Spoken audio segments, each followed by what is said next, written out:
We're table 9, we're busting myth number 7, which states that large objects always exert more force than smaller objects.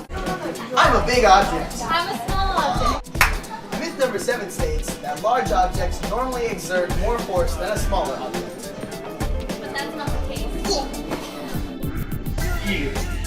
Because Alexis pushed Kai, that means a proof that larger objects do not always exert more force than small objects.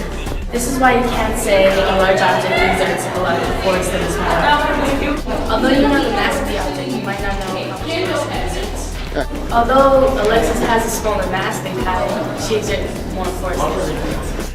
Newton's second law states that objects move with unbalanced forces. This caused Kai to move in the opposite direction. Okay, so we're going to draw free body diagrams of Alexis and Kai. Let's pretend that gravity is exerting a small force on Alexis, like 50 newtons. And since Kai has a much larger mass than Alexis, gravity is exerting more force on him. Say force of gravity for Kai is 100 newtons. Since they're both standing on the ground, that means that they have equal normal forces in the opposite direction. When Alexis pushes Kai, she applies force to Kai.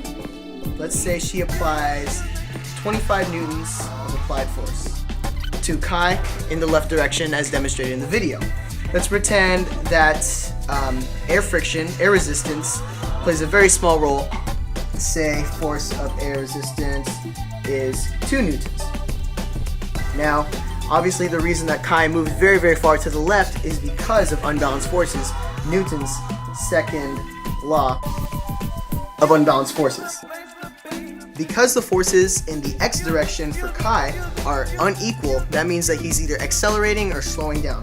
And he's actually accelerating because force of applied is greater than force of air resistance. So if we were to figure out our net force for the x direction net force, 25 newtons minus 2 newtons, which would equal 23 total newtons to the left. So if we wanted to draw that net force vector, it would look something like this. This would be our net force, and this proves that larger objects don't always exert more force than a small object, as Alexis has much less mass than Kai, but she exerts more force on him, causing him to move due to Newton's second law of unbalanced forces. We believe that larger objects don't always exert a bigger force. According to Newton's third law, it's about the same.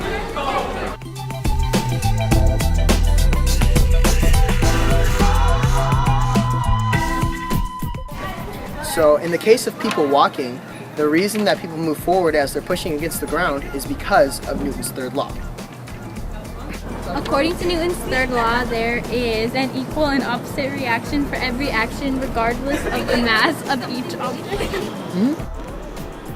As I walk forward, my foot is pushing down on the ground and the ground is pushing back up on me.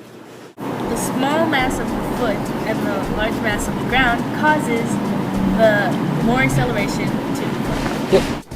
In the case of people walking, the reason that people move forward is due to the equal forces between their foot and the ground. This has been proven using the equation force equals mass times acceleration. So the person's foot has a much smaller mass than the ground, which actually has a very large mass. Now, the reason the person goes forward when the foot pushes on the ground is because of the unequal masses.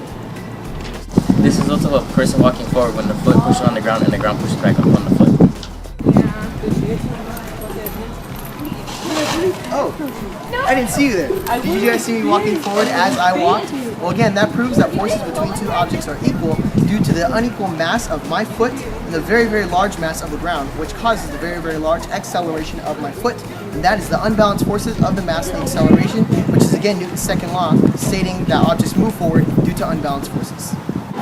So again, finally, this proves myth number 7, stating that large objects always exhibit more force than smaller objects. And clearly, as you can see by our walking example, and using Newton's second law and third law, forces between two objects are equal, and the movement is due to unbalanced forces of mass and acceleration that are very disproportionate. And then according to the example where Alexis pushed me, I have a very large mass, in comparison to Alexis' very small mass. And the fact that she pushed me shows that large objects don't always exhibit more force than small objects. Thank you.